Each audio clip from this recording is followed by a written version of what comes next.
Hello, everybody. It's Jake from the Bruin Show, and it is Thanksgiving Eve, the night before the big day with the turkey and the food and the football and all that stuff. And I am here at the beginning of the show, before we start the show, just to say thank you to everybody. Thank you, all of you. We appreciate you, all our What's Bruin Show audience, all of you UCLA fans, and whatever fan of a team you are. If you listen to the show, we are thankful for you.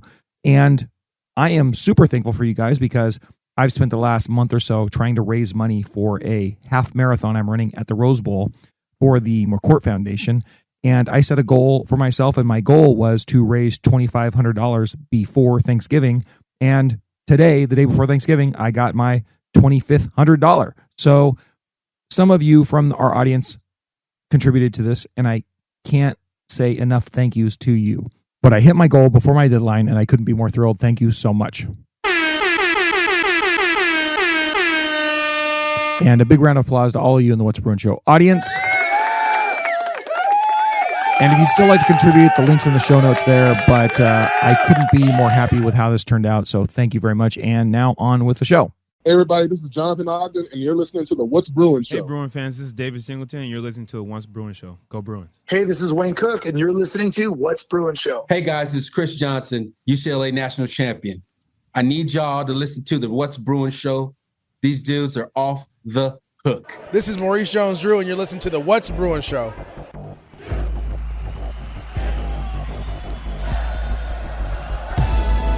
You're listening to the What's Bruin Show, part of the What's Bruin Show network, with your hosts, Jake Berryfield and Mike Regalado, and occasionally some friends, talking all things UCLA sports. And now, it's time for the What's Bruin Show.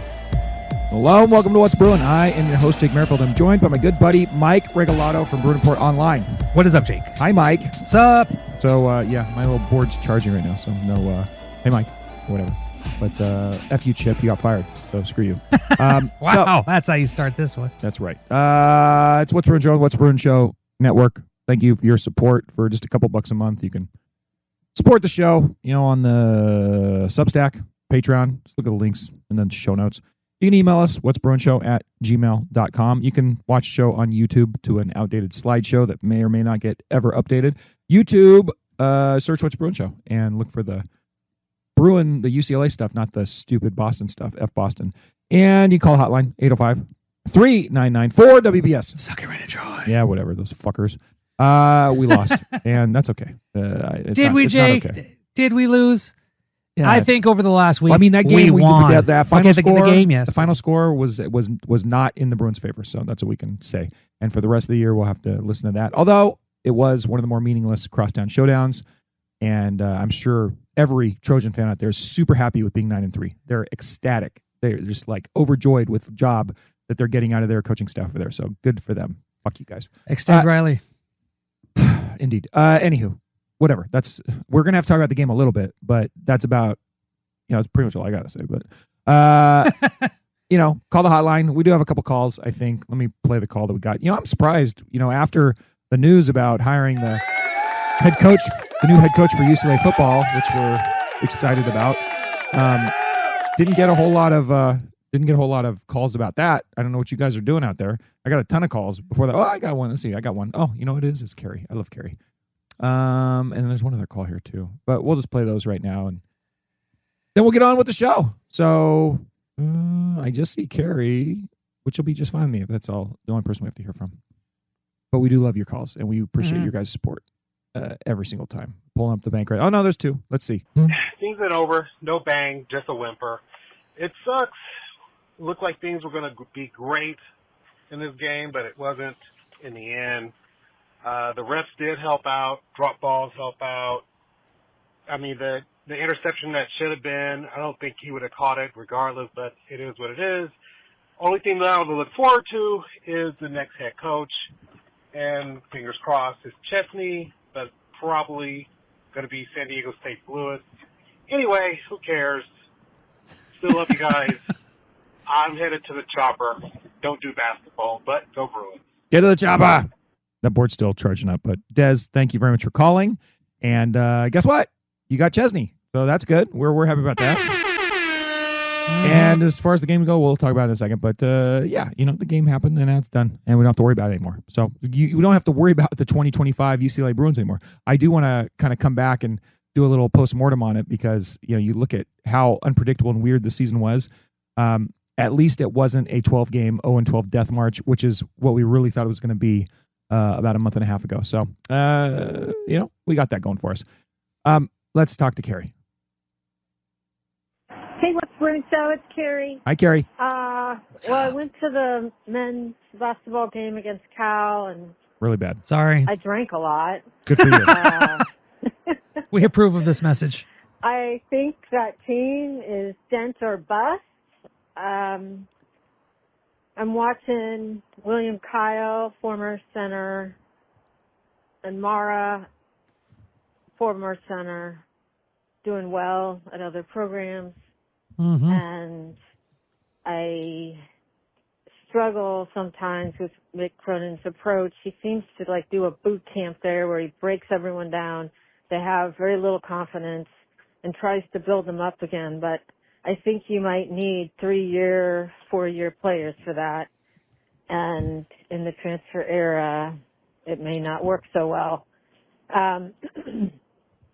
But I do hope that Dent can somehow get a hold of whatever it is Mick Cronin's screaming at him about. And and I think this team will do a lot better. The women's team lost to Texas, but they bounced back really well.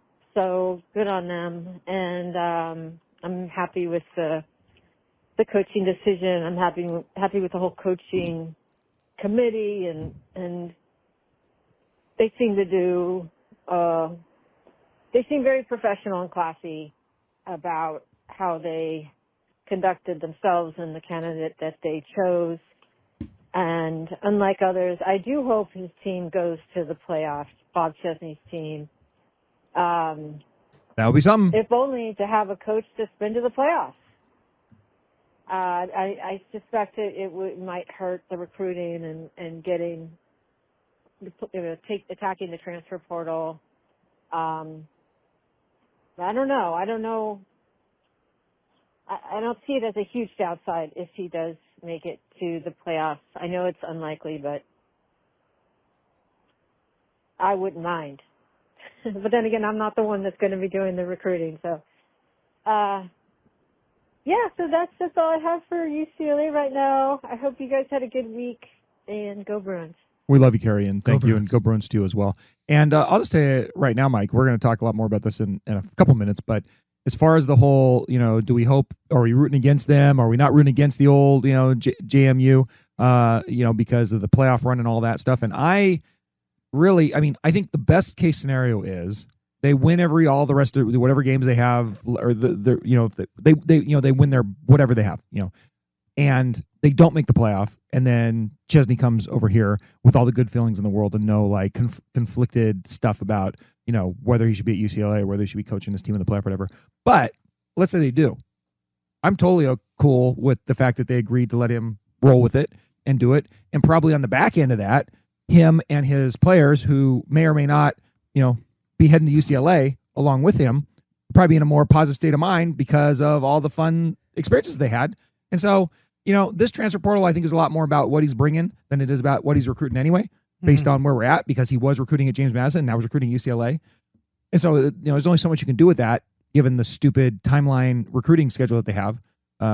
So just win all you can win, bro, and do your thing. And then, we're happy for you to be at UCLA now. I don't know how you feel about that, Mike. No, exactly. I mean, that's one point. I did a spaces, quick spaces at after I got home yesterday about 6:30, and that was one of the points that I made was that not only is Chesney possibly going to bring in his I had a lot of thoughts about this. Not only will he possibly bring in some coordinators, position coaches, but also players. And why not? You're in Virginia, and no disrespect to Virginia, but your coach who you want to play for is heading to Los Angeles. You have a chance for a full scholarship. Hell, do it.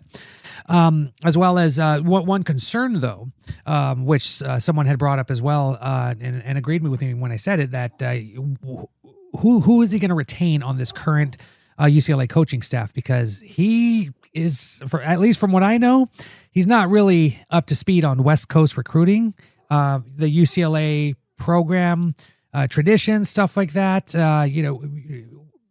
The local West Coast networking. So he's probably going to bring in some of his coaches, but it's probably a good thing for him to retain someone like maybe Jerry Neuheisel, maybe Tim Skipper, who the guys love already. Who he was an analyst before he was promoted to interim head coach. So to have guys like that around the program, who know the players, who could help keep the players, that's going to be key. No, absolutely. And, we'll talk about all that stuff in a few minutes. But I'm sure we have a lot to say about the coaching hire. UCLA hires Bob Chesney from JMU, and we're all excited about the future of the program, even though we couldn't be further away from actually watching UCLA football now. And that's kind of a bummer, especially what we just dealt with. But with that being said, let's get to the game that was, at least just for a minute, and we'll go from there. The game that was. So UCLA football loses the Crosstown Showdown 29-10. It was UCLA 10, USC 7 at the half. It was UCLA 10, USC 14 after 3 quarters. And then the Trojans, dominated the fourth quarter with some help from the Zebras and some other stuff that went the Trojans' way. And that was that. Now, this Crosstown Showdown, and I tweeted this out to my friends over at Raina Troy Studios, F those guys. And I did go on their show before, and it was a fun time last week. I had a blast over there. But I was really not super pumped for the game. I wasn't going to the game. I had stuff lined up. We had a crazy Thanksgiving week. I have a wife that's like walking around in a walker. I have a daughter at the time who was like sick as a dog. So there was a lot of stuff happening that was preventing me from getting into the Crosstown Showdown spirit. And then in the pregame on NBC, I saw the blue, I saw the red, and I got all fired up, and I started texting Michael and Alicia, and I'm like, hey, let's go Bruins. We're going to get you, yada, yada, yada, and all that good stuff. Because I got really excited. Like, did you get hyped up for the game before the game started? No, it was the same way. I was talking about how, we just couldn't connect last week. And then I said I would probably try to do one, but I got hung up with family stuff, as you did. Got hung up with bro stuff, covering basketball, getting ready for the football game, basketball exactly. See, I'm still tired. Women's and men's basketball. So it was just, I just couldn't find time for it. And I just didn't get into the spirit until I actually got there. Oh my God. This was going to be my What's Bruin, but I have a funnier What's Bruin. I'm just going to run through this really quickly. I usually have good experiences at the Coliseum. USC usually does a really good job of taking care of the media. That's nice. I get there normal time, about an hour and a half before. I go into the orange parking lot. They're like, no, it's full. I'm like, I have a permit. How could it be full? I have a spot. Like, no, you got to go around. Took a half an hour to go all the way around because I was on the southwest side. I had to go to the east side for the main entrance. Luckily, they were like, yes, you can come in here. This is overflow park there. Then I had to walk all the way back around to where I was supposed to be. So got on the field to try to do pregame videos and pictures. I got on the field when the team was getting off. Wow. So I get up to the press box, no food. Apparently, they did like a lunch thing, and then they were like, oh, we'll have it at halftime. I'm like, fine, whatever. You don't have to feed me, but it's always, nice. Nice. Basketball. And the game was all right.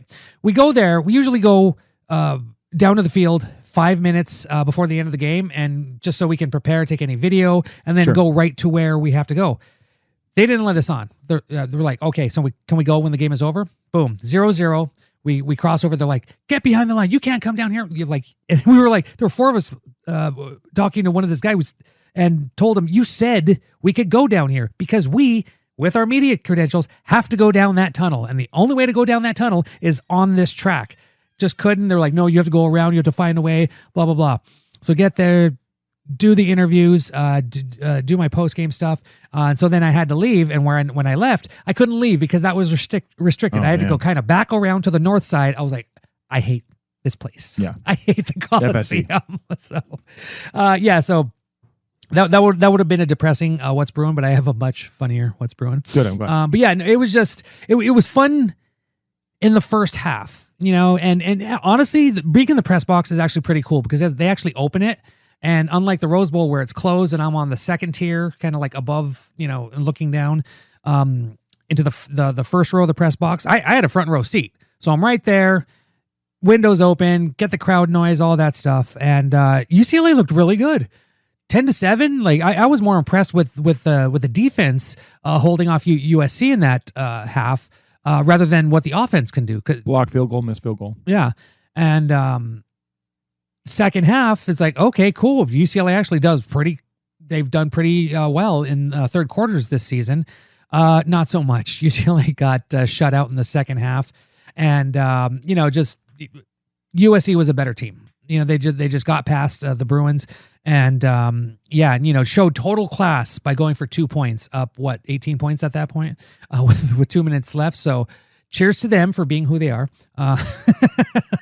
I'm glad that I was done with that game, done with the season, and just ready to move on. And there were obviously I couldn't say anything.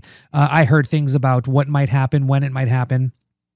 And come Monday morning, we find out other news that kind of almost are well, for me, that game was erased once I left there. Game's over, season's over. Let's move on to basketball.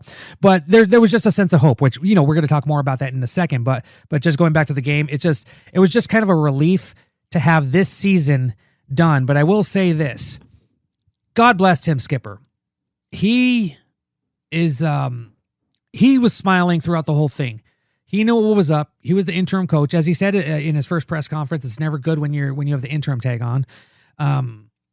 But he kept the faith. I asked him about, what does he think about fan support for the team and for him through it. And he was just, gushing. He was thank you.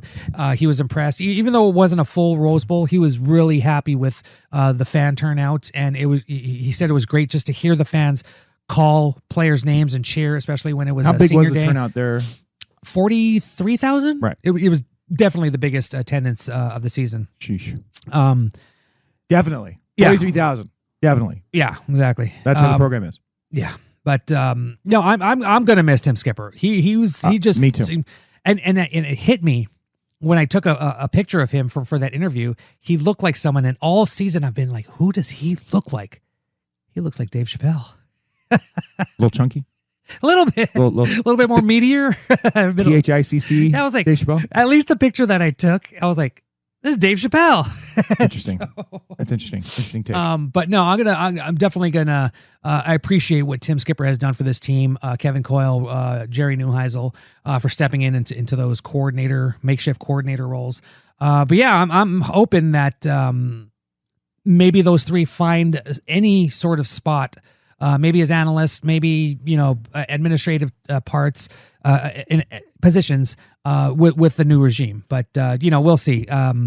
Chesney has a lot to work with and a lot to try to figure out. So, yeah, that's summing up the season that was. So, well, I appreciate that, and I would like, for the record, I would just like to note that I asked Mike, did he get pumped up for the game, seeing the colors before the game? And then when I went on a rant. It's Yeah, okay. so That's all right. I just We had it all kinda pent up. That's how it goes sometimes. You know what's funny? It was That's how like goes on What's Brewing it was Show like sometimes. 90% USC people. It was like you could tell. Oh, it was a big- UCLA. yeah, big it was USC just guy. like it was. Well, you know what? I missed that. I missed seeing the blue and gold crowd. Yeah. You're not going to get that in a year like this. No. Just like you wouldn't get that in a year when SC was really struggling in UCLA. I mean, that's how it was. Yeah, you're going to get during those years majority too. blue. Yeah, exactly. At the Rose Bowl, I should say, Yeah. not the Coliseum. Yeah. But it is one of those years, and this game was one of the more meaningless in the history of the series. Oh yeah. And with that being said, I'm still happy that, it's funny. The first half went exactly how I wanted it to go. Mhm. Low possessions. The Bruins didn't have a time of possession disadvantage. They, forced SC into a missed field goal. They blocked a field goal. And I should say, you said, Mike, the first half was okay. It wasn't the first half that was okay, because after midway through the first quarter, I was like, this is going to be 52-0, because SC just came out, scored a touchdown real quick, and then marched down the field before the field goal got blocked. Yeah. So it was really the second quarter. The Bruins had a good second quarter, and that's really it. But that second quarter was really, really nice. Mm-hmm. And that was fun. And I really thought that when it went to the half, 10-7, Bruins up, I thought if the Bruins, and by the way, they got completely hosed on that fucking call with Nico on the There were several calls that were just... Oh, that was the first of many. Yeah. That's what I'm saying. Second half was filled with it. And that's why I was so pissed about the second half, because I thought, to a degree, even just starting with the first... Okay, the fourth and short for Nico, I thought that was way too close to overturn, and I was incensed that they called it a first down, and then they looked at the video, and then they overturned. That was fucking bullshit, Bush League bullshit from the referees. And then they come out in the second half, and on the very first play, they have an inadvertent whistle, which isn't the ref's fault, but it's like that exactly set up exactly how the second half was going to go for the Bruins. That's fucking bullshit, They end up with a 3-and-out. The Trojans get the ball back, and the Bruin defense plays tough and holds them. And then it was just kind of like a little back and forth. And SC was going to break through at some point. But even at 14-10, I thought we were going to still be in business. And like I said, you had the one turnover, taken back by the refs. So they threw not one, but two bogus fucking penalties. And then all the rest of the stuff that happened in the game. Yeah. I thought that it would be very tough for the Bruins to be in this game if they encountered any sort of real adversity on the scoreboard, and that's really how it played out. Once once the Trojans had the 11-point lead, Bruins weren't going to come back. That's kind of how it played out. But I was really proud of the guys, how they competed, and I get frustrated this year with some of the hyperbole about any particular game, about how the last couple of weeks has been. UCLA was embarrassed by Washington. UCLA was embarrassed by the Trojans or whatever like that. And I was like, game to game to game, given the stakes of the season, that there are no stakes, and given that every single game these guys would have gone into, they have every reason to fucking quit and not show up. Yeah. And I thought until they encountered some pretty serious adversity, against Washington with the turnovers, they created their own bad luck there. And then against the Trojans, I don't know, it just kind of went sideways on them. It's hard UCLA got embarrassed by USC. I would have think USC was the one that got embarrassed. I am a little bit, by the way, they didn't cover. I am a little bit kind of just annoyed because my podcast feed feeds me like the worst headline for podcasts from things like the fucking, whatever the stupid, the locked on dumbass headlines are just the worst. They're the worst episode titles in the history of episode titles. So I'm a little biased with that. Anyways, bottom line is I'm rambling. I apologize. The game's over. Didn't mean much. We got a little bang for our buck in the first half, really the second quarter, and that's all good. And Mike summed it up well, better than I am right now. And now we can just put the 2025 season away and get ready to look ahead. But before we do that, Mike, you did a little bit of a recap with the 2025 season. Mm-hmm. Just, let's just go by it segment by segment real quick. We'll do like a little 4-game stretch because the Bruins started 0-4. Mm-hmm. Fired Deshaun Foster. After 3, Tim Skipper had that first loss. Yeah, after 3. The first 3 losses were probably the low point in the history of UCLA football, and certainly in our lifetimes, and I think certainly in the Godfather's lifetime. Maybe before that, maybe not. But the first 3 games, the loss to Utah 43-10, the loss to UNLV 30-23, the loss to New Mexico 35-10, those collectively are about as bad as it gets for UCLA football.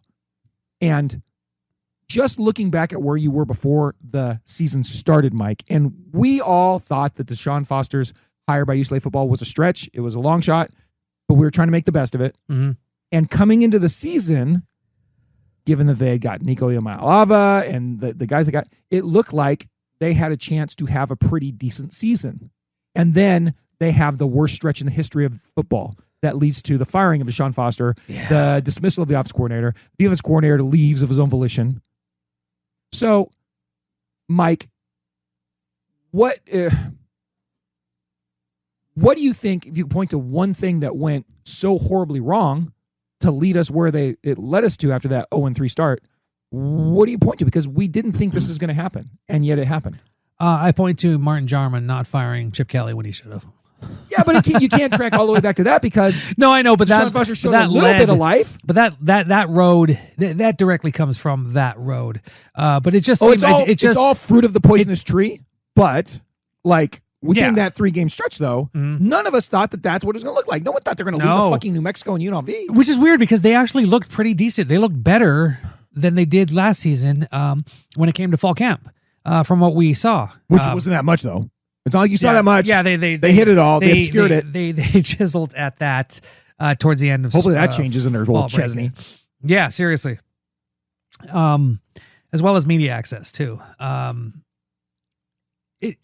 don't even know. I mean, the one thing I keep thinking about is like I heard about it, but when you pinpointed certain types of plays that Sunseri was running and how it was just too complicated, that was like, that was it. It seemed like he was hoping for, like, it seemed like, this worked at Indiana. This is kind of an offshoot of what I was doing there.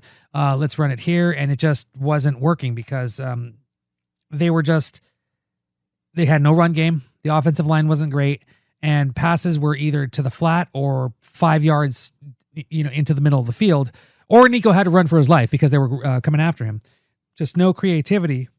Excuse me. And that's what Neuheisel brought for a few games.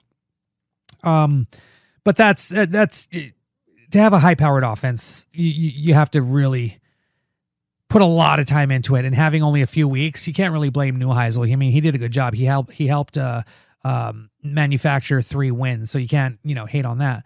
But that's just where it went. It just did not come together the way many hoped. Many thought it would look like. Many thought it could be emulated in comparison to Indiana. And yeah, it just, losing guys like Schlesinger too, that doesn't help on defense, but still, you got to recruit, you got to bring guys in. You have to prepare a few, 1, 2, 3 seasons ahead of time. You got to prepare in the transfer portal, and it looked like UCLA got some really good guys, but yeah, it just didn't come to fruition, especially with the offense. They could not put anything together. Yeah. So, in as far as I'm concerned, I think you kind of hit it right on the head, Mike, as far as the offense goes. It seems like we thought Nico Iamaleava and Tony Sunseri were going to be a match made in heaven, and it turned out it couldn't have been more of a mismatch. Yeah. Sunseri trying to force a square peg into a round hole, so to speak, with Nico and his system. The thing was, we thought that Eric Bieniemy's system was going to be too complicated and too Byzantine, and it turns out that so was Sunseri's. And the brothers, our Corleone brothers, were both flops and failures, and it's no wonder they died early deaths like it did in the Godfather movies, right? Neither of them turned out to be Michael. Wait, so yeah, maybe exactly. Jerry was Michael all along. I don't know. Maybe we've gone with Mike with Jerry. Wait. So yes. Carry the metaphor. The guy last year, Bieniemy. Yeah. He was Fredo. Fredo. So who was put him Sunseri? on a boat? Who was Sunseri? He was Santino. Little brash, bold. Pulls up the parking meter and done. Hey, nice hair, bro. Yeah, nice. Good job, Sonny. Anyways, both of them colossal failures at UCLA. We wish them well. But then that is only half the equation, though, because that 0-3 start not only had that horrible offense, but the defense couldn't have been more lifeless. And that was completely, and I think that was just finally the talent drain kind of catching up with it, and maybe Akika Malloy's, message kind of wearing thin, and Deshaun Foster's message wearing thin, because this couldn't have been a more lifeless team after 3 games. Yeah. I mean, absolutely, it was inexplicable, but that's what it was. And remember, especially after the last Northwestern, but really after the last New Mexico, we all were just, it's going to be 0-12. Yeah. And by the way, who canceled the show for a game? I did, and Mike was poopy in his pants and stuff. And it's like, wait, what? Define. He was like, "Are we really canceling it?" I'm like, "Well, we're just going to change the name, pal." He's like, "Okay, fine." But I mean, honestly, I would have walked away for the whole season. But I'm glad we didn't, because then after that, we got the 3-game winning streak plus a loss to Indiana. 3-1 was the middle of the season, and it couldn't have gone any better than that, really. And we had that wonderful victory against Penn State. We all felt very good. Then we had that smashing victory against Michigan State. That felt almost as good. And then we had the close middling game against Maryland. And then we're like, okay, well, maybe this Cinderella story is running thin because we know they're going to get smashed by Indiana. And it turns out that they did. Yep. But called it. But that got, I mean, at least most of us reinvested in the season to a degree. Right, Mike? Yes. And I'm firm in my assessment that it is clearly because of Tim Skipper. Absolutely. And Tim Skipper came in and took the reins of this, and Jerry Neuheisel took the reins of the offense, and Coyle took the reins of the defense, and they got these dudes motivated. And that's when, like I said, sometimes it's hard to be a Bruin was a one-show experience because of Tim Skipper and his ability to motivate, and we appreciate that. Mm-hmm. And Tim Skipper brought this back from the dead. Back from the dead. That's a Spinal Tap song. But even though after they beat Maryland, they would not win another game. No. 0-5 down the stretch. Not even close. Well, no, they were. I mean, the Nebraska game was kind of close. Yeah, okay. Indiana, Ohio State were never going to be close. No. Washington was not close, but that could have been close. But I would they tell just, you, woof. they completely they created their own adversity and lost from there. Yeah. And this is going to the back third of the season, which we can just cover right now. Yeah. And then the SC game, that was a close game. Yeah. Until it wasn't. Yeah. So it's like, that's kind of what I'm saying is like, even though they had, I'm throwing out the Indiana game, I'm throwing out the Ohio State game, I'm throwing out the 0-3.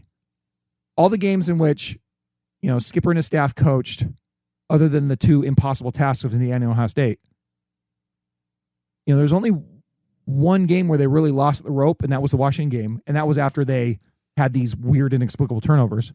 And so what I'm thankful to this staff, now that they're not going to be here anymore, is you got us to game, care about UCLA football again a little bit. Yeah. And you primed us, hopefully, for a really good coaching hire and the future. Let's cross our fingers and hope. But I'm with you, Mike. You said, you really appreciate Tim Skipper. And Hells so do yeah. I. And build that statue. Yeah, I don't want to go that far.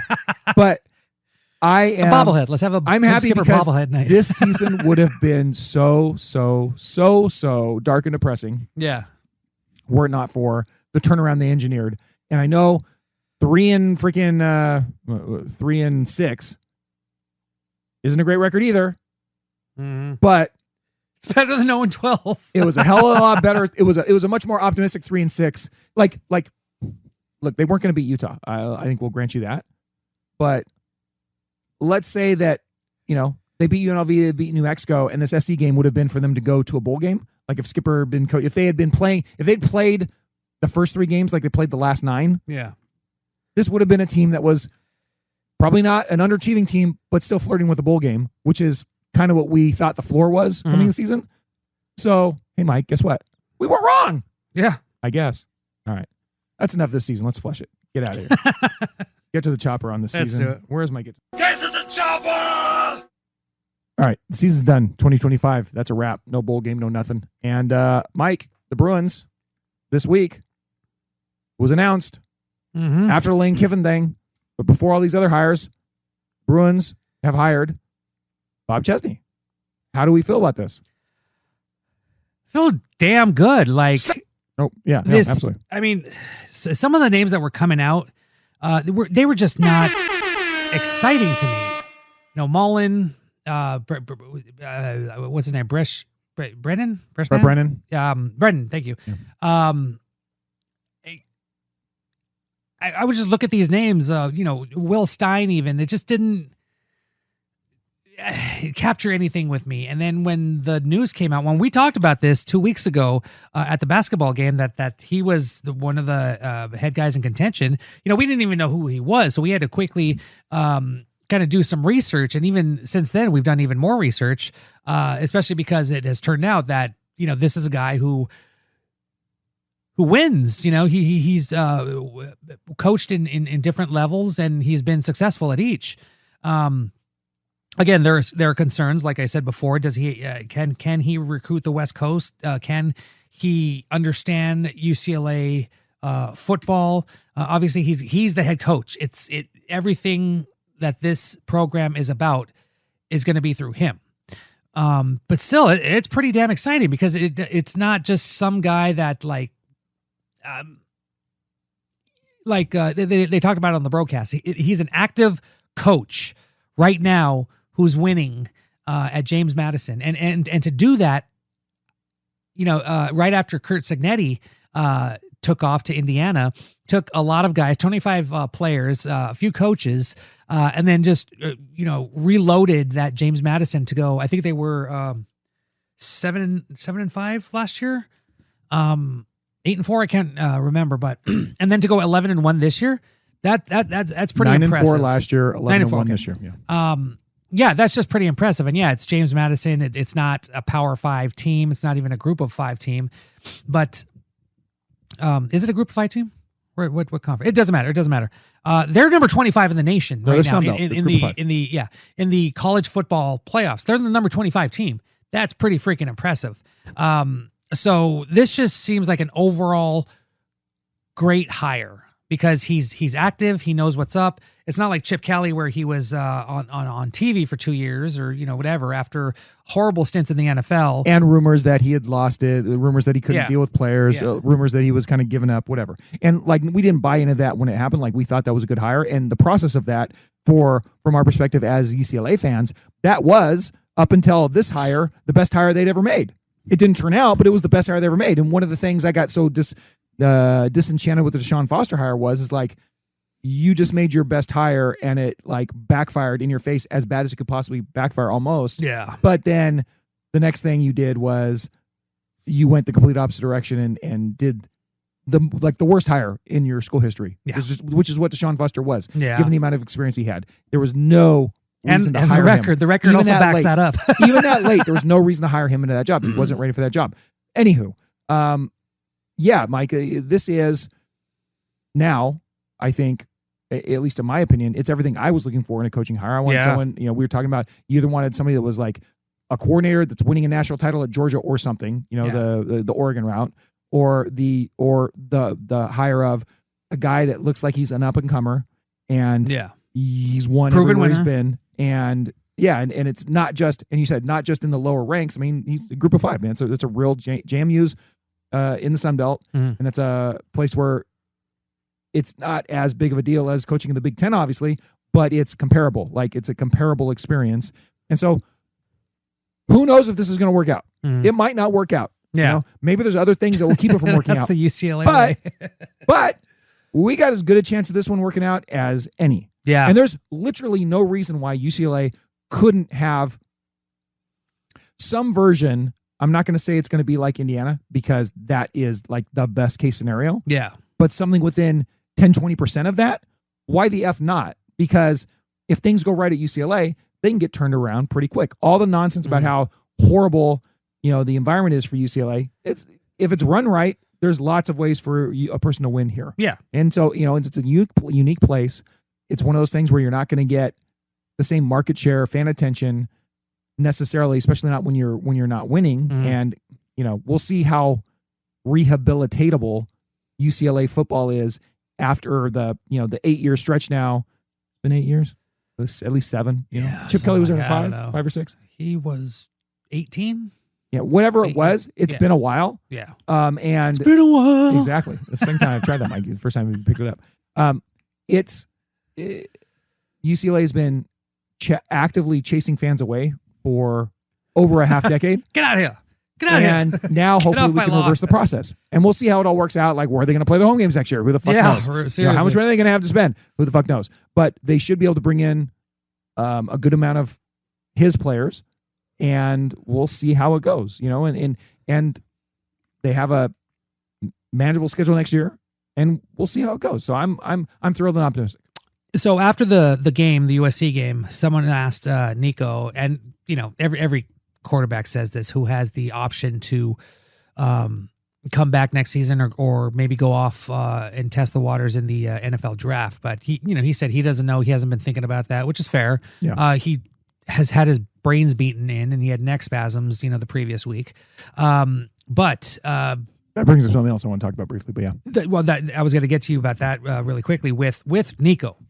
Considering the NFL, considering how he played this year, wasn't horrible. He basically carried the offense, but was it enough to warrant an NFL draft selection? Absolutely not. And even if he did, probably wouldn't see time or have a big contract. So I was talking to some of the reporters at the end of the game. It might be beneficial for him to come back, get that NIL money. And this was after the game, so we didn't even know that Chesney was hired yet.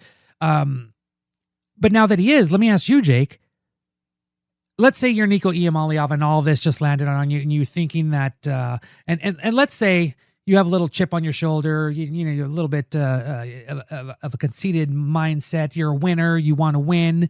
But this just fell in your lap. A coach that is successful. What would you do as Nico Iamaleava? Iamaleava. Well, number one, I don't think anything went the way that Iamaleava thought it was going to go from the beginning of the year, and part of that was UCLA football's fault, and part of that was I don't know if he played to the level he wanted to, but I will just say this right up front. I was real happy with Nico's leadership ability this year. It's been great. I enjoyed watching him play, even if the Bruin offense wasn't what it really needed to be. But with that being said, I don't think there's anything about his performance this year that's like going to get him where he wants to be in the NFL. So why the F not hang around if there's not a better place for him to go? And it's kind of like, it's kind of a weird, totally different situation because he doesn't have the career of the person I'm about to name.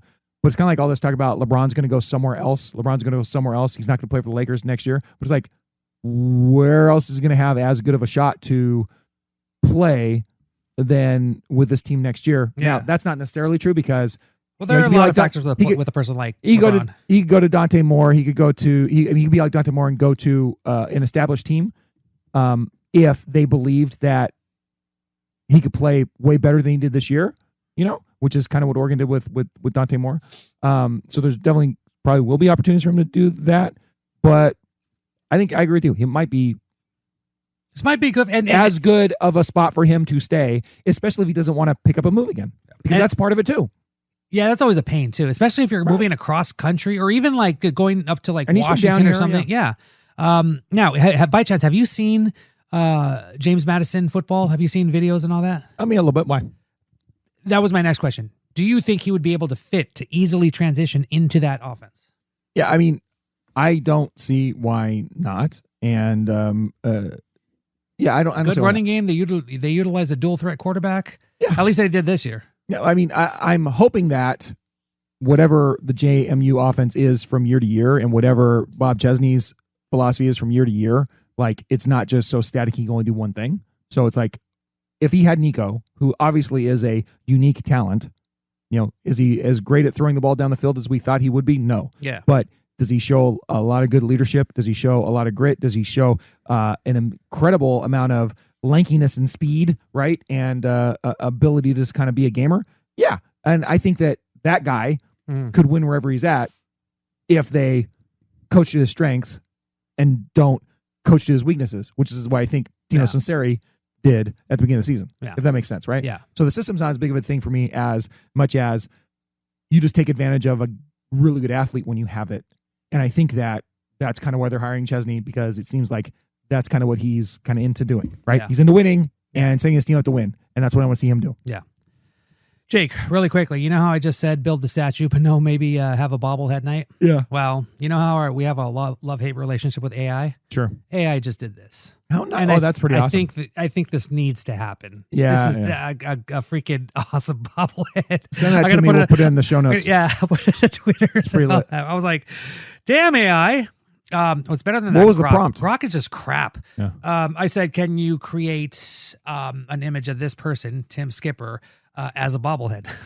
It's pretty lit. It's funny with AI. You don't have to be specific, but the more specific you are, the more realistic your image or whatever it is will be to what you command it. Sure. But yeah, this is actually way better than I expected. That's really cool. This is amazing. But so this season is over. I hope they retain Tim Skipper, Neuheisel, and Coyle to kind of help bridge that gap from what Chesney is not, from the unknown that Chesney is getting into, just to familiarize himself and get used to West Coast football. I have no opinion about that. I think that the coaching staff, hopefully he can hire and get and retain whoever he wants to and let it roll from there. And that's his job. You hopefully made a good coaching football hire, and now you let him do his darndest to do what he wants to do. And I hope that UCLA, the administration, empowers him to do that. Mike, do you have any hot takes or hard feelings about the committee or Jarmond or anywhere in between? Who should get credit? Who shouldn't get credit? I'm personally of the opinion of I could give a crap. The administration made what looks to be a good hire this time around, and that's kind of what I care about. Yeah. Now I'm hoping that the administration does what it needs to do, like they did with Chip Kelly, by the way, and that's support whatever this guy's vision is for the program. And that's going to take a lot of effort, and it's going to take a lot more making good decisions and not making horrible decisions. You know, I don't know if pulling out of the Rose Bowl contract is a good decision or a horrible decision at this point, but certainly the optics certainly ain't great, No. you know, and some of the other decisions they made in the last, number of years, including, the late fire of Chip, or the late not firing of Chip Kelly, and then the hiring of Foster. So that means like, the proof's going to be in the pudding. So let's hope that they support this guy. Yeah. But do you have any do you have any thoughts about the whole Martin Jarmond search committee type of thing? I'm not super interested in that whole thing, but if you got a hot take on it. Yeah, I talked about it a little bit on the spaces yesterday. You got to give it to the committee because they pulled out a hire that it seems everybody really likes. And this Jarmond doesn't get a pass for this, but good on him to say, no, I'm on this committee and to see it. He was there for the hire, so he has to take some credit for it. So he does get some credit for the hire, and that brings him back a little bit from the edge with some Bruin fans. But I mean, you do have to, but not with others. No, not with us. Coach. Some people are gonna just have their opinions the way it is. Yeah. But hell, he was part of this committee that landed a guy that everybody likes. So a little bit of heat is off of him, not a lot. We'll see what happens with the SoFi thing, but even still, even if they do go to SoFi, it is what it is. Their UCLA fans are just going to have to adjust. But if this guy even gets 7 wins next season, that's already a good start. And if it's the way that they have those 7 wins, and how recruiting goes and how NIL fundraising goes, there could be a lot of positives at this point next season to where a lot of people say, "Oh, damn, UCLA is on the up and up." But the only silver lining of this 3-9 season here is that that's a lot of cushion for him to, show improvement too. By the way, so sure we'd love the Bruins to go to bowl game at least next year, but even if they don't, it's going to be one of those ones where it's like, well, at his first year, look how much they improved. As long as they're not, 3 or less. Yeah. God help us if we have another 3-9 season. God, I can't do it anymore, Jake. We won't, Mike. I can't do it anymore. Mike, get this. If they're 3-9 next year, I quit. It's done. Like, there's no coming back. There's no sometimes hard to get F it, Mike. If they're 3-9 next year, let's do this. Let's do this. Done. I'm going to get my guitar. I'm going to move to a mountain. I'm just going to write poetry and sing songs all day. F everybody.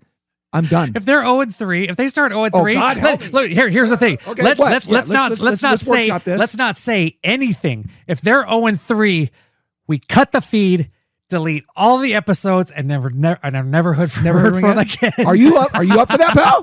Are you up for that? We're gonna shake hands. Let's do it. Shit. We're shaking this. Right, if they go 0-3, if they go 0-3, yeah, you just okay, Mike. What do you have my idea? Just disappear. Just disappear off the face here. Like, and oh dear, poof, like that. Yeah. Kaiser still say, but Jake, here. I'm not reversing this time, Mike. All right. But Jake, if it's the way they lose, maybe we go to the fourth. No. If they lose the first 3. Thank you, Mike. Thank you. We're pulling the plug. Who's on the schedule? Even? We're just going flatlining. Wait, guess who the first 3 games are? Ohio State, Indiana, and Michigan. No. All on the road. If you go to future schedules, I think UCLA has. Oh my God. They don't have the dates, but I think they do have the. We gotta see the non-con. You gotta see the non-con. Non-con. What do they have? San Diego State, UNLV. I'm pulling up right now. Let's see. It's at future schedules. Check that out. Yeah, I'm on here. It's loading. But yeah, as long as they don't open up with Ohio State. They're Michigan. at somewhere, and then they have 2 home games. So I think they'll have possibly 7 home games next season. Oh, nice. It didn't want to load it. I don't know why it doesn't want to load it. Yeah, technology is weird. Yeah, I'm gonna try again. Stupid. Yeah, so they do have 2026. So here we go. Oh, there it is. Okay, so September. Here are the first 3 set dates: September 5th at California. Go Bears. September 12th. Excuse me. Versus San Diego State at the Rose Bowl. Mike, this is not versus Nevada at the Rose Bowl. So you're saying we're going to be playing Nevada for the What's Bruin show? Like it's entirely possible they lose their first 2 games. Oh, probably. But not this team. The team that we just saw over the last 12 games is not going to be what's going to enter the season. I was just saying 3-9 the whole season. You just said we got the Golden Bears, we got the Aztecs. There's a little bit of stakes here now. And Nevada, the Wolfpack. Yeah. Like there's no, they're not playing a friggin', Yeah. But here's the rest of the schedule, which is not, the dates are not set. They're at Maryland, at Michigan, at Minnesota, at Oregon, at the Rose Bowl against Illinois, Michigan State, Purdue, USC, and Wisconsin. That's actually a better It's not a bad schedule than, and so they would have 1, 2, 3, 4, 5, 6, they would have 7 home games. Maryland, not great. Michigan, that's going to be a tough one at Michigan. At Minnesota, not great. Wow. At Oregon's tough. Illinois is going to be tough. Michigan State, that should be winnable. Purdue's winnable. USC, we'll see. And Wisconsin, actually, UCLA, I don't want to jump to conclusions here, but UCLA could potentially win all 7 games at home. I'm just saying. Yes. Where's the goddamn button? Where's the fucking... Get to the chopper! Oh, my God. With this guy right now. Play. Oh, my God. Jake, I'm taking this hope. I'm taking this hope, man. Yeah, but here's the problem. Your hope... And like I said, I was saying 3-9. They were supposed Your to be hope 8 just before bought this. us 0-3, and we're just pulling the plug on everything. We're not telling anybody. We just told everybody. No one's I know. listening. Yeah, nobody's Des and Carrie are going to hold us to it. Yeah. All right. All right. Anyways. All right. We're going to get hate Well, that's calls what we now. just said. What do you mean you're canceling? That's what we just said. We do bring hope to the people. So there's that. So UCLA, you better win at least one of those first 3 games. You better. Might cancel the show. All right. Let's move on. Anywho. We talked about the hire. We talked about the prospects for next year. We talked about Chesney coming in and the committee. I thought there was one other thing. We talked about Nico. Was there anything else you want to talk about? Yeah. Really quickly. Where is it? UCLA has already, and this hurts already. It's like yesterday before, I think it was like right around the time it was announced that Chesney was hired. Defensive back Scooter Jackson entered the transfer portal. Yeah. Today, 2 more players from the defensive back from the secondary, which was the best part of the defense, are entering the transfer portal. Andre Jordan. And this one, I'm reading a little bit into this. Cole Martin. Yeah. Whose dad, Demetrius Martin. Yeah. He's a secondary coach. Who recruited like 70 defensive backs last season. Yeah. So... I mean, I'm like, is that indicative of where Demetrius Martin might be next year? I don't know, but we'll see. He declared for the transfer portal and actually went somewhere or not? No. They just entered. Yeah, they haven't gone anywhere yet. I think it's fair to say that none of the coaches on the current staff are probably have any job security as it stands. Yeah. So why not? That's why I said it would be nice to retain a few of them, but Chesney is going to Chesney. So Yeah, exactly. And we don't know the contract yet. Is somewhere in the neighborhood of 6. Do we have any hard numbers on that stuff yet? On which one? On Chesney's contract. No, not yet. I read some sort of speculations like 5 or 6 or something. And then I also saw that he refused the JMU big bump to make him the highest paid coach in the Sun Belt, which is to come coach the Bruins. That would be significant. Nice. Yeah, it would have been. So, all right, well, we'll see what it is, and we'll see what he can pay his staff, and we'll see who's bringing with him, and then we'll see who they retain. And that's all stuff that we can talk about here in the future as we head into bowl season. Yeah, but so far, those 3 players, all defensive backs who did pretty damn well, are entering the transfer portal. So, all right, well, fair enough. Yeah, so that was it. Okay. Yeah. Well, with that being said, Mike, to me, football season just ended. I would like to avoid the basketball shows for as long as possible. we're getting close, dangerously close to now. That's what we are now. We're a basketball show. Mm-hmm. And it hasn't been a whole lot of good news this week. I know the ladies bounced back against Duke, but that game against Texas was too many turnovers. Yeah. The game for the Bruins, the men's team against Cal, Mal Megan was sick in bed here. She didn't even know the game transpired. I told her, and then 2 days later, she asked me who won. I said, I already told you. Thanks for repping it in. But they looked rough against the Bears. Got beat. Yeah, they just. They've kind of looked rough Go Bears. the entire season. But this, it just like they were had just waken up for a nap. They just did not seem really into the game, and it didn't help that. Hey, you know what? That dent. I'm gonna go on a fucking jag right now too, Do it. because they Do it. lost to the fucking Bears, right? Go Bears. And you know what? I am kind of pissed right now because I just realized you told me the non-con for football is going to be. Was that at Berkeley? Yeah. My daughter graduates this year. That would be a perfect game for us to go to. You still she you could still go play. can. Yeah, except for she's going to be in France. And so now, we didn't get to go to any, the stupid, as soon as she went into Berkeley, basically, the Bruins pulled out of the conference. We missed a bunch of Cal Berkeley games. It's like the world's conspiring against me and my daughter going to a UCLA Cal game together. I guess, hopefully I live a few more years and we can go down the line. Well, I think they're supposed to do They are supposed to be doing home and home, so But they'll be back here. Why did we have to play the Utes this year? We could have played fucking Berkeley. That would have been much better. Yeah. Come on, man. Anyways. Didn't they swap? I didn't need to see the Utes kick the living shit out of the Bruins this year. It doesn't matter. I would much rather anymore. played Will Cox when he was there. All right, Yeah, anyways. so- I'm sorry. So you're talking about So anyway, going back to men's basketball. Yeah, Donovan Dent apparently got hurt in the first half and he did not look good at all. And Tyler Bilodeau didn't play in those last two games.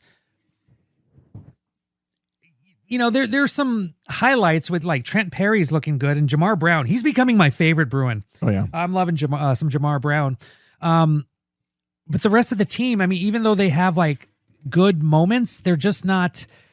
The brightest spot of this season was that one game where Mick Cronin swiped 4 of the starters for bench players. Hey, we who were came there. out and played at Fire. Yeah, The that show game was there. It was exactly 2 weeks ago. That had been that.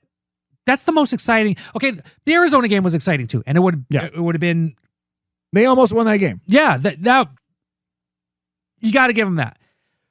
So why can't UCLA play like that every single game? That's the tough pill to swallow. And then they just come out flat against Cal, and Cal not great, not horrible but not great.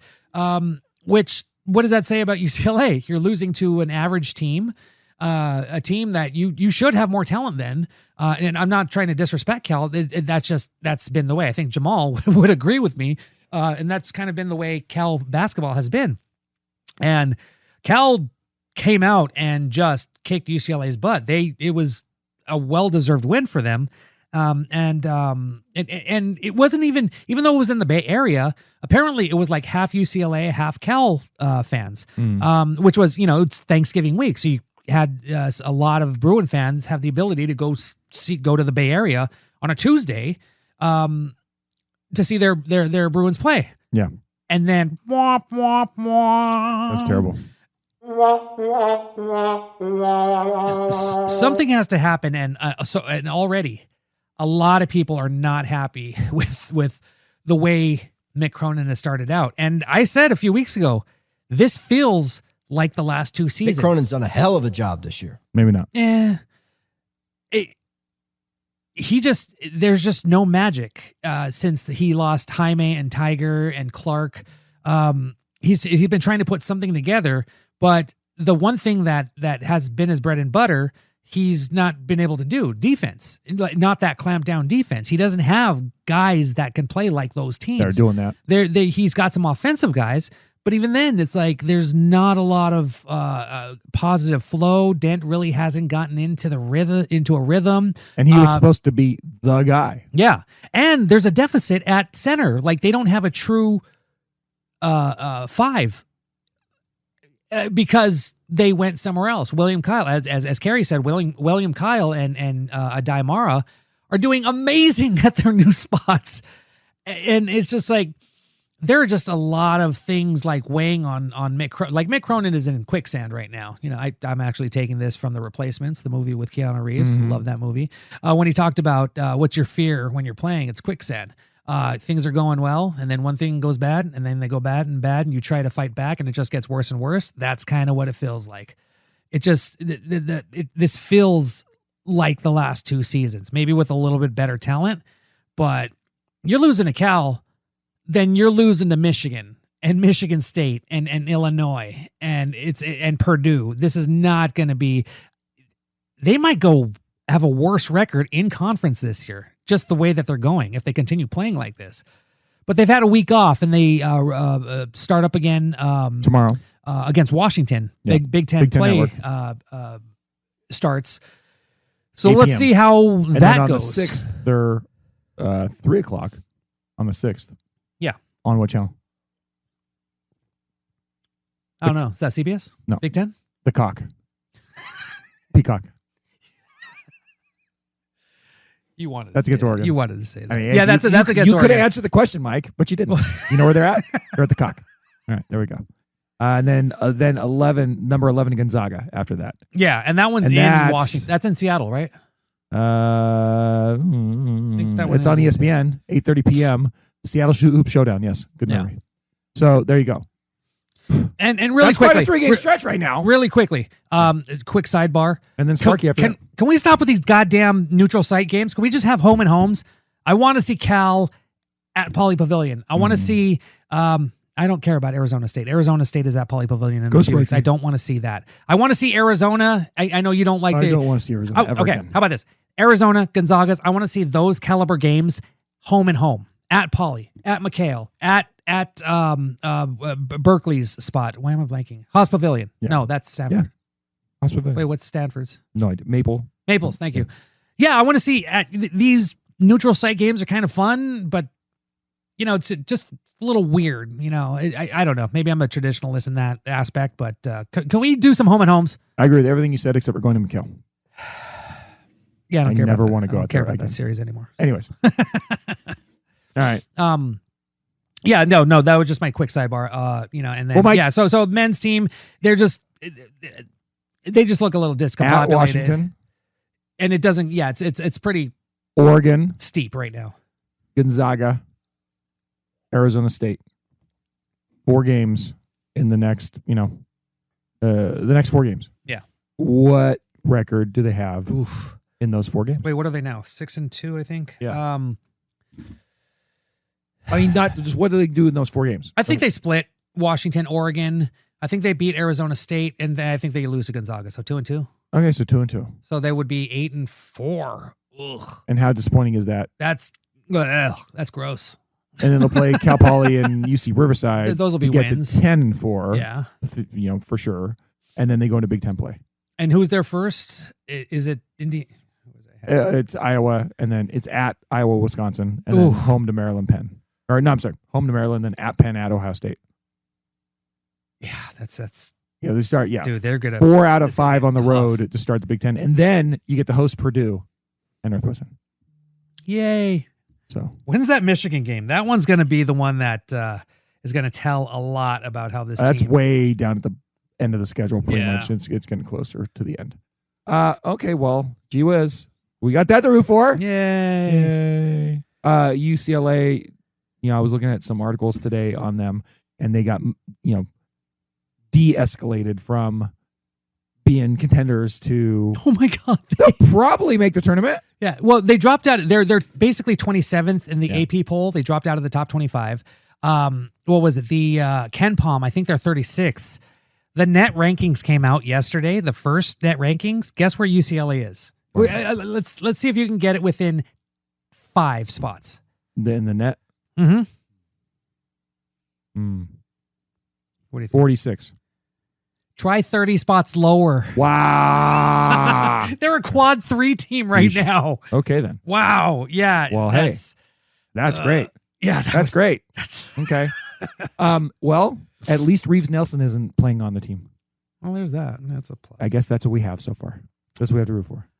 Yeah. Yeah. Because I'm thinking about you made the point a minute ago, that he's trying to recapture the Jaime magic, Mhm. right? And it was like Ben Howland was trying to recreate the Prince Farmar, Collison magic. Yeah. It post his big run, right? Mhm. Then you had Bobo, Jameson Morgan. Remember that? Oh God, this just jumped into my head the other day. I think it was during the second or the last Howland season. There was one non-conference game. Was it Drew Gordon maybe? Who during the middle of the game, I guess Howland benched him, and they just had words on the bench, and Gordon just took off and went back to the locker room. Yeah, and Howland was like, "Where the hell are you going?" My bad. And it was just at that point you're like, this isn't going Not well. going. Well, I liked it. The Reese Nelson thing was just like the just coup de grace. Yeah. All right, exactly. Mike. Well, think happy thoughts about women's basketball, I guess. I still, I know you guys like it, but I would like to avoid the basketball shows for as long as possible. but here we are. Well, we get to talk about good basketball now. Yeah, UCLA did lose to Texas. they did. That was a bummer. uncharacteristic. That sucked. I don't think it's a fact that it was That was a shame. if you're an elite team, you can't use the excuse it was at 11:30 in the morning. No, screw that. You're an elite team, come and play. They were down by 20 at halftime. They were down by 23 in the third quarter. And then when all hope seemed lost, they came back, rallied back to, They did. I think in the last 3 minutes that they was were cool. within 4, but they just did not have the juice. Lauren Betts hurt her shoulder in that game. So she actually went back to the locker room at one point, came back out and finished the game. So I don't know if there was some lingering effect, but yeah, she didn't play to how we're used to Lauren Betts has been playing. And I've seen some people saying, oh, Lauren Betts isn't playing that great. Actually, she's actually playing really good. Uh-huh. She just has better players around her. She has other people to take attention off of her. Which is and good. And especially when Sienna Betts comes back, holy crap, I think Lauren's going to go off. But Lauren was held out of the Duke game. And that's when we really saw the firepower that UCLA has on the perimeter. Neepkins and Leisure Walker, two key transfers that are just killing it for UCLA right now. It was said that they were going to bring in 3-point shooting to help out because that was one of UCLA's weaknesses. One thing that Trader London Jones, I'm just kidding, no traitorism there. Yeah, actually, she went to USC a little bit, but A little bit. she just couldn't do it, and it wasn't just her. Tamia Gardner had a decent year, but there wasn't any really other good 3-point shooter on the team. This year, as I said, you have Neepkins and Leisure Walker, but Kiki Rice and especially Gabriela Jaquez, who's shooting 43% from the three-point line. Yeah. Now they have 4 good 3-point shooters, and we saw it in that Duke game. They just went out and shot the lights out, and they just slapped the Blue Devils. They just really that's the score. The score that they had. What did they do? 89-59.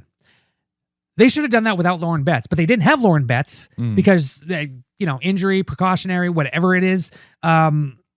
Duke just did not have. They just could not hang with UCLA, and it was because the rest of the team just, I don't know, garnered their strength. Apparently they had a players meeting and just were like, hey, what are we gonna do? What are we doing here? Right. What are we doing here? Come to Las Vegas for a 2-game tournament, and we're gonna lose to Texas. So they slapped around Duke, and then they came home on Sunday to face number 14 Tennessee, which another sidebar with that's a crazy ass team. They're deep, and they kind of have to be because they press the entire game. Nice. And they do They hockey slap the floor? substitutions. Oh. Five in, 5 out. Yeah, it was That's crazy. kinda Kind of cool. It did work for them for a little while, but UCLA just held their ground. Lauren Betts was back in the game. Won every quarter. UCLA did. Yeah, and just a fantastic And up by showing. 20 after 3. They put up 99 points on the number 14 team in the nation. That's insane. And that's with Lauren Betts only scoring freaking 7 points. Yeah, and that's with Gabriela Jaquez, and I said this. I think I've said this on the show before. Gabriela Jaquez is working her way into the WNBA draft. She had 29 points. What? She was 5 for 6 5 for from the 6 3-point line, 10 for 14. Damn, she is really. Neepkins 4 for 6, 7 for 10. Yeah, and Kiki 1 for 2. She had a double in that game. Yeah, And yeah, no, this team is coming together. And I was thinking this. Neepkins, Jaquez, and Rice combined for freaking, 68 points or something? Yeah. That's what this team needs. They needed outside shooting. And I thought about this, and Corey Close kind of confirmed it. They shot better from 3-point line than they did from 2-point line. That's twice. They've done that twice this season. That's crazy. That's good. But yeah, as Corey Close said, this team is farther along than she thought they would be at this point. She was hoping they'd get to she knew they'd get to this point. Right. She didn't think it would be this soon. Well, that's good. And hopefully they can sustain this because they also have they have a homestand. Next is at Oregon on Sunday. They have this week off. Cal Poly, Long Beach State, and then they get into it at the end of the month, December 28th, at Ohio State. Yeah. Then at Penn State. USC is their first home Big Ten game. Nebraska. So they're going to get into it too, but they don't have as big of a treacherous path as the men's team does in their next 4 games. So I think UCLA really... I hate that cliche of they needed to lose to kind of figure that out, because no, they could have won. But I think that loss did, jog something in their heads and just had all of them realize, like I said, what the hell are we doing?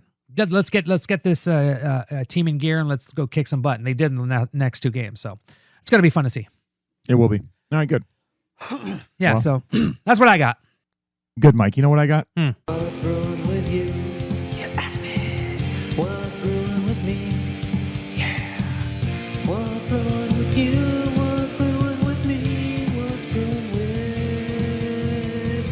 you? All right, Mike, you said you had a good What's Brewing. Yeah, so my USC experience. So my complaining about USC was going to be that, but I had a better experience.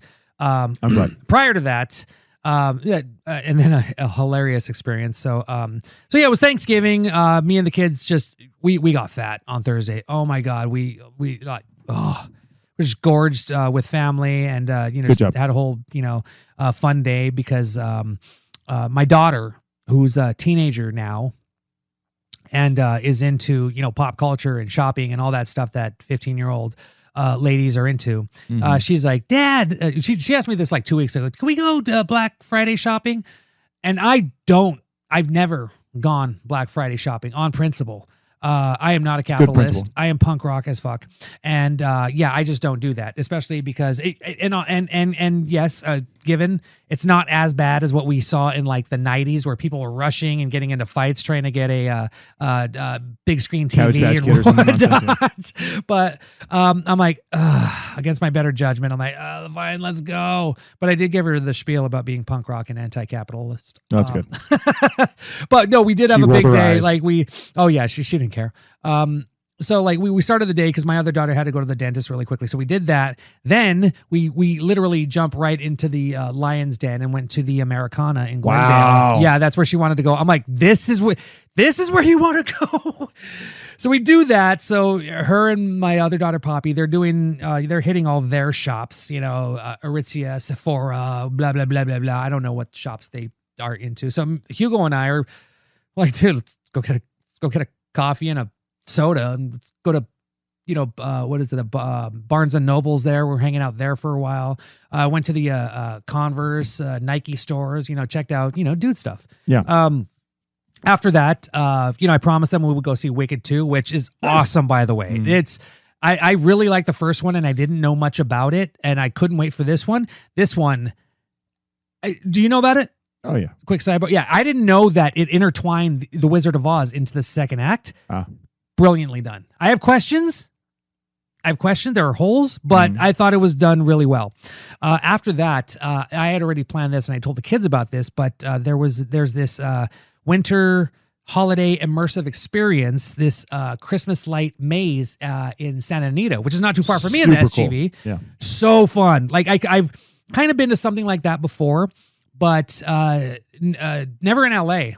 And I didn't know how big it was. I don't know if you've, for those people out there who know Santa Anita Park and the Santa Anita Mall, just big plots of land, big racetrack, a huge mall, which that's one of the few malls in LA that is actually thriving. There are a lot of dead malls out here. But yeah, in the parking lot of Santa Anita, they set up this whole Christmas light maze, and it was fun as hell. I didn't know how big it was. We spent an hour and a half there, an hour mostly just walking, trying to get through the maze. It was really fun. The girls were taking pictures. They were all being cute and haha, look at me, 6'7". So that was really fun, but I was exhausted. I don't think I woke up until like 10 the next morning. I was exhausted. Yeah. But then, Hugo's kind of getting into F1. So we woke up and saw, the cutter race, but yeah, he's getting really into it. But here's what I want to get into, my funny, what's brewing. So I just purchased a car, and it's a modern car. I'm in the 21st century, and a lot of amenities that I didn't have before with my other car. One of the things that I had it for like 5 days before this happened on Sunday night. I had a family event, so I was coming from that after the women's basketball game. And on my way home, I get a text from you guys, our text chat, you, me, Bill, and Jamaal. Yeah. And I had not been driving at a point where I had gotten a text. So I'm driving home, listening to music, and this comes on. Oh, you've received a text. And I didn't want to read it, but I hit a button that said, like, it looked like it was going to read it for me. So my Siri, just because I'm into the British chicks, is a British woman's Mine's voice. Australian, Mike. Nice. Yeah. Okay, so she's reading Maybe it. she's New Zealand. She's reading this from me. For me in my car at full volume, because that's how I had the music. Oh, yeah. So it starts off with Jacob Merrifield sends a photo. Jamaal Artist laughs at photo. Jamaal Artist replies, tell us how you really feel. Ha ha ha emoji. Silky Artist, fucking Cal, beating SMU, can't even deal with a far inferior Stanford. I hope Wilcox gets fucking diarrhea tonight. I was dying. Like, I almost swear I was crying in my car. That was the funniest shit. Oh, yeah. Because I could imagine Jamaal saying that. Yeah. But you have this, like, Downton Abbey type of Yeah, British Siri telling you. That's good. I was dying. That was hilarious. I love that. Yeah, I I'm love it looking so much. forward to more hilarious tweets from the What's Bruin show alums. But Yeah, because Mike's got CarPlay in his car now. Dude, this is so cool. It's awesome. Jake, I didn't tell you that. I didn't know what this. I there's just a part, like a tray. Right. And there was a symbol on it. I don't know. I didn't see it. I put my phone there. All of a Oh, it sudden, charges. They got the it has the charging plate. Yeah. I'm like, what? This is awesome. Yeah. So I'm like in the 21st century thrilled. now. So I'm like, yeah. I'm happy for Mike. And oh my God, the sound system. And the sound system in my last car was really good. I liked it. But this one, my God, you can hear like everything. It's amazing. Anyway, Jake, what's wrong with That's you? when I put speakers into Megan's car and she didn't know she was missing. And then it's like, oh my gosh, Yeah. It's good. Yeah. When you have a good sound system, you all the know difference in the when world. you have a good sound. All the Yeah. difference in the world. Yeah. No, having a left-right speaker, that's cool. Yeah. 7.1 surround sound. It's beautiful. That stuff. is, it's amazing. Jake, what's wrong with you? I think when I published last week's show, it was a little bit late. It was heading into Thanksgiving, and I already knew what my Thanksgiving was going to be, which was I was going to be responsible for cooking everything because, Me too. like I said, my wife is kind of, she's out with back issues right now. So I ended up cooking a turkey and cooking yams and cooking corn and cooking green beans and doing the whole 9 yards. And there was a little help from assorted family members on the day of, but I don't want to have this being taken as like I'm complaining about having to do it because I wasn't expecting to have to do it. Yeah. But then it was an opportunity for me to learn how to do it and then have fun doing it. And I really do enjoy cooking now. Mm-hmm. And I would just like to say I cooked that turkey and it turned out real nice, and everything worked out pretty well. And I really enjoyed Thanksgiving, and we knocked it out of the park. It was good. So go Birds. We overcame that adversity, and go Bruins. Yeah. So go Birds. Go Birds. Go Birds as well. We cooked that bird. So the Chicago Bears cooked that bird too on Friday. I was like, woof. So it was awesome. So I even did some baking in there as well. So I was happy that I bought the apple pie. I was like, I wasn't going to do that. I was tired. The only thing we bought a peach pie. We made bread, and then Molly made a great key lime pie. Oh, nice. That is the only thing we bought though. We bought a pecan pie. We bought a peach pie. And it's like my family that came over, we had a smaller group than normal. And the ones that came over, like they're just weird and they don't like dessert for whatever. So it's like we had all this pie left over and like, okay, I ate it the next couple of days. Yeah. But it was all good. And then The other cool thing that happened last week, which I said on last week's show, was I hit my fundraising goal for my half marathon before Thanksgiving. So I was really happy about that as well. So thank you, everyone, for your support. Mike, I don't know. Well, I guess we don't need to do another show until August, football season. But we'll do some more to talk about basketball, I'm sure. But the month of December will be every Tuesday, maybe, but then maybe we won't be, and we'll have to see. We'll see how it goes, depending on how we're feeling at the time. So we're not gonna make. There any could be promises. football talk, Jake. I'm just saying. Oh, what's gonna happen, Mike? What's gonna happen? Bob Chesney hires. Unless he reneges on his taking the job, there's not a whole lot that can't wait. Okay. Because we have literally 9 months to talk about that. The only thing that's going to happen is UCLA men's basketball goes 0 for 4 on those 4 games.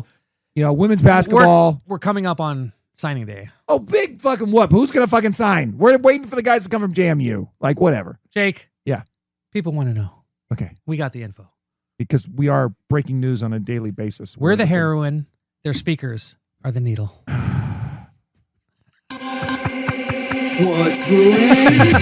News. Breaking news on a weekly basis. News just in. All I'm saying is we may do a show every Tuesday. We may not. Through the end of the year. We may not. And we may not. We may not. That's all I'm saying, Mike. Can we just agree on that? That we may or may not. Totally. Okay. So anyways, thank you, Mike. It's great to see you. It's the first time Mike's been over in like I know, right? It's good to see him. He got himself an awesome Kareem Abdul-Jabbar jersey. He's sporting that right now. Oh, dude, I love this thing. It's a summer look in the winter. Oh, dude. And he's got a new car. And he cooked Thanksgiving dinner. So things are really looking up for the old Mike, man. I love that. It's good to see you. Good to see you happy. And until next time, we're saying go Bruins for basketball now. Go Bruins for Bob Chesney. And I guess just in general, go Bruins. Good evening. Smoke 'em if you got 'em. That was the What's Bruin Show. Oh my God. Try us tomorrow. Same bat time, same bat channel. It's gotta be in or out, Mom. In or out. Well, I need the door closed. Thank you for your cooperation. Dude, Rob, we play some ball on the West Coast. The final word is boob.